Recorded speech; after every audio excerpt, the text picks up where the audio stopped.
Hallelujah. सभी को जय मसीह की। मैं तान्या वर्मा आपका क्राइस्ट टीवी पर बहुत स्वागत करती हूँ। आज जैसा कि आप जानते ही हैं कि हमारे देश में क्या हालात है, कभी ब्लैक आउट है, कभी घर से बाहर निकलने के लिए मना किया जा रहा है। आज मैं सभी को ये मैसेज देना चाहती हूँ कि एज अ क्रिश्चियन हमारी एक जिम्मेदारी है। एज अ क्रिश्चियन हमारी जिम्मेदारी है कि हम प्रार्थना करें। एज अ क्रिश्चियन हमारी जिम्मेदारी है कि हम अपने मसीह भाई बहनों के लिए, हम अपने अन्य जाति भाई बहनों के लिए, उन सैनिकों के लिए जो हमारे लिए लगातार सरहदों पे तैनात रहते हैं, हम उनके लिए प्रार्थना करें। बाइबल में जब हम एस्तर के चैप्टर को पढ़ते हैं और उसमें देखते हैं कि किस तरह से हामान ने, जो कि राजा श्रेष्ठ के बहुत ही करीबी था और राजा श्रेष्ठ ने उसको उच्च पद दिया हुआ था, उसकी अथॉरिटी से सब कुछ होता था, लेकिन जब उसने मॉर्दके को देखा कि मॉर्दके उसके सामने दंडवत नहीं करता, मॉर्दके उसके सामने नहीं झुकता, इस बात के कारण हामान बहुत ही इंसल्ट फील करता था कि सबके सामने मॉर्दके नहीं झुकता। इसीलिए हामान ने एक युक्ति निकाली, एक प्लान बनाया कि वो सारी यहूदी जाति को नाश कर देगा। इसके लिए उसने राजा श्रेष्ठ से बात की और उस आज्ञा पत्र पर हस्ताक्षर करवाए।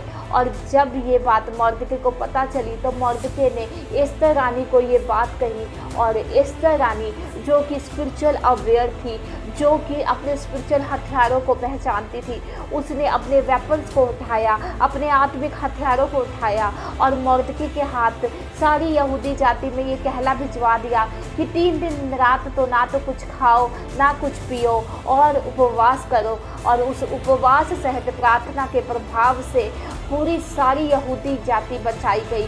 जो हामान ने खंबा बनाया था मॉर्दके को लटकाने के लिए, उसी खंबे पर हामान लटका दिया गया और सारी यहूदी जाति बचाई गई, प्रभु के लोग बचाए गए। उसी तरह से आज बीइंग अ क्रिश्चियन ये हमारी जिम्मेदारी है कि हम प्रभु की उपस्थिति में ज़्यादा से ज़्यादा चाहें, हम अपने आत्मिक हथियारों का इस्तेमाल करें, हम प्रार्थना करें। अगर ब्लैकआउट है तो हम उस टाइम को न्यूज़ चैनल पे वेस्ट ना करें, हम उस टाइम को मोबाइल पे ना बिताएं, बल्कि उसी टाइम को यूटिलाइज करें, वर्शिप करें, प्रार्थना करें, आराधना करें, प्रभु से दया को मांगे, प्रभु से शांति को मांगे।